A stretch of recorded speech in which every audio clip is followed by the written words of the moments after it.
हमारे प्रियजन भी छूटे। ऐसा नहीं है कि हमारे प्रियजन भी छूटे। कोई वस्तु परमानेंट नहीं है, सब की सब विनाश को प्राप्त होती। जितनी भी भौतिकतावाद है, भौतिक पदार्थ है, ये सब एक दिन हे अर्जुन विनाश को प्राप्त होते। तो केवल ये कह देना कि मित्र, पति, पत्नी, धन, जमीन, पदार्थ, इनको छोड़ छाड़ के तुम जंगलों में भाग जाओ, मुक्ति नहीं मिलेगी। इनके साथ रहकर जहां ये है इनके साथ रहो, और इनमें जो तुम्हारा मन आसक्त है इनमें से निकलकर प्रतिदिन सत्संग आके बैठो, प्रतिदिन अपने मन को सुनाओ। इनके साथ रहना है भले, पर इनका बन के नहीं रहना। बनना किसका है? भगवान का। तुम धीरे धीरे जब सत्संग से छूटते हो और इनको सत्य जानने लग जाते हो, तो तुम्हारा मन इनमें आसक्त होना शुरू हो जाता है। फिर ये हालत जब तुम्हारे पर आती है, सत्य का बोध कराते ही तुम अपनी हालत को दुरुस्त कर सकते हो। इसी को मोक्ष कहा जाता है कि विचार आए पर दुखी नहीं हो। गुरु की बताई हुई बात को याद करो कि गुरु ने यही सिमरन मेरे को दिया था कि कोई भी चीज परमानेंट नहीं है, सब की सब नहीं बदल जाए, सब के सब ये जाएगी। पूरा दिन बैठ के अपने को यही विचार दे, पहले पहले अपने पे नजर डालना। जिस देह में बैठकर तुम वस्तुओं के जाने का शोक करते हो, एक बार अपने से पूछ के देखो, क्या तुम्हारी देह परमानेंट है? फिर शोक किस बात का करते हो? एक दिन ये देह भी चली जाएगी। जब इसका भी समय आएगा, ये कपड़ा भी बदल जाएगा। फिर तुम्हें कर्मों के हिसाब से अष्टावक्र जी बता रहे, फिर नए रिश्तेदार, सगे संबंध, मित्रगण सब मिलते हैं। पर समझे नहीं कि जब पीछे तुम्हारे को वो रिश्तेदार, सगे संबंधी मिले, जब वो ना अपने हो पाए तो क्या ये अपने हो पाए?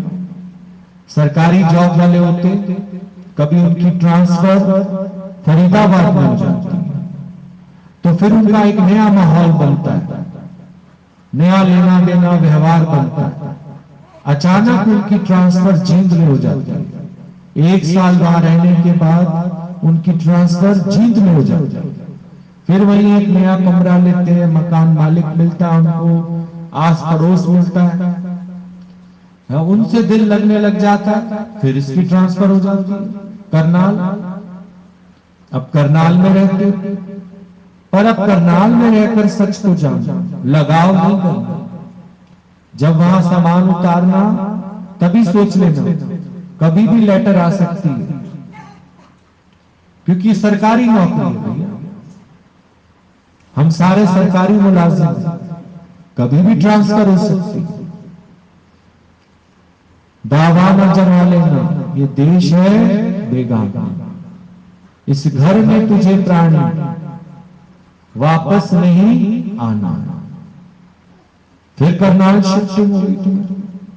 अब करनाल में जाकर तुम पहले से ही लिमिटेड रखोगे सबके साथ, लगाव नहीं करना, क्योंकि अभी तो तुमको फरीदाबाद वालों की याद आती है, जींद वालों की याद आती है, उनको याद कर करके रोते हो।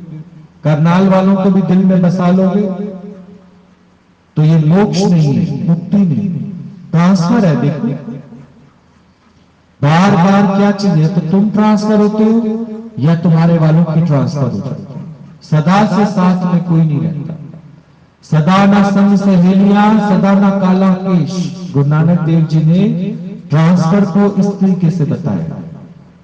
तुम आजकल की लाइफ जी रहे हो तो तुमको इस तरीके से बात बताई जा रही है कि सदा ना संग सहेलियां। फरीदाबाद वाली संग सहेलियां छूटी, सदा ना काला केश। जब फरीदाबाद में रहते थे बाल काले थे तुम्हारे, जब ट्रांसफर हुई जींद में बुढ़ापा आने लगा, समय जैसे बीतता जाएगा बाल पकने शुरू हो गए।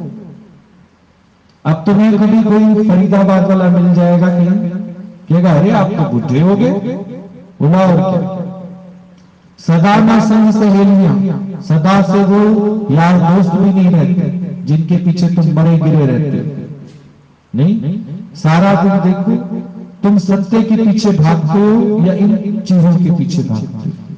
अगर सत्य पक्का कर लोगे तो ट्रांसफर कितनी भी होती रहे उनसे लगाव नहीं होगा, और लगाव उनसे हो गया तो ये सत्य समय से तुमको नहीं मिला तो डिप्रेशन की स्थिति में चले जाओ। इसका दुनिया में कहीं इलाज नहीं है, क्योंकि उन विचारों को कैसे रोकोगे तो तुम्हारे अंदर आएंगे, उन ख्यालों को कैसे रोकोगे वो नहीं रोक सकते। पर अगर पहले से सोचिए और समझोगे तुमको तो तुम समझ जाओ, जब फरीदाबाद वाले अपने ना रहे, जींद वाले अपने ना रहे, तो क्या करनाल वाले अपने रहेंगे। ये तो सरकारी नौकरी, कभी उठा के गांव फेंक देते हैं, कभी शहर, कभी कहां। नौकरी करनी है भाई। खाना बदोश लोगों को देखो, उसमें जब तक उनको यहाँ खाना मिल रहा है, काम धंधा चल रहा है, ठीक, नहीं तो फिर वो सब अपना बोरिया बिस्तरा बांध के फिर अपने डोर डोंगर लेके चल पड़ते हैं और जगह, फिर वहां जाके अपनी नई दुनिया बसाता। फिर जब तक उनको खाना पीना मिलता है वहां पर ठीक, फिर नहीं तो अपना डोर डोंगर लिए, बैलगाड़ियां ली, सामान डाला, चल पड़े। कोई चीज इनके लिए परमानेंट नहीं है, तो इनको छोड़ के जाना ये तो बेवकूफी, अधर्म। धर्म यही कहता है इनके साथ रहकर सच्चा संन्यास लो, रोज सत्संग सुनो, रोज ज्ञान लो, और ये पक्का करो कि जिस मित्र, पति, पत्नी, बाल, बच्चा, घर गृहस्थ को तुम सत्य करके बैठे हो, ये कभी भी तुमसे छूट सकते, कोई बहाना आ जाए और फिर उस समय तुम तैयार नहीं हो पाओगे। आप विचार करके देखो कि अगर आज आप दूर रहकर भी इतना किसी से लगाव करके बैठते हो, जो साथ रहते होंगे उनका क्या हाल होगा सोचो। जो बिल्कुल साथ रहते, उठना बैठना, खाना पीना, मिलना मिलाना, 24 घंटे जब एक दूसरे की जो सूरत देखते होंगे, उनके सामने से अगर कोई हट जाए उनका क्या हाल होगा सोचो। तुम लोगों ने विचारों से साथ किया, उन्होंने फिजिकली साथ किया, पर छूटा तो दोनों से, विचारों वाले से भी छूटता है और जिन्होंने फिजिकल साथ किया है उनसे भी साथ छूटता है। जब माया के पदार्थ मिले उसको क्यों गुरु चरणों में लाया जाता है, क्यों तुम लोगों को कोई भी बात मिलती है परमात्मा की, बच्चा जन्म लेता है, उसको क्यों परमात्मा के चरणों में ले जाया जाता है, इसलिए उसको नया चोला क्यों पहनाया जाता है, इसलिए कि प्रभु तेरी दी हुई अमानत है, हमेशा इसको हम तेरा ही समझ के जाते पर भूल जाते हैं। उसी दिन पंडित कई सारे मंत्र करता है, उसका यही अर्थ होता है मंत्रों का कि माया की वस्तुएं अब मिल रही है, तुम कितना खुश हो, पर इसको अपना नहीं जानना। पता नहीं कितने सालों का तुम्हारा इनका साथ है, फिर ये छूट जाएंगे, या तुम पहले छूट जाओगे या भी पहले।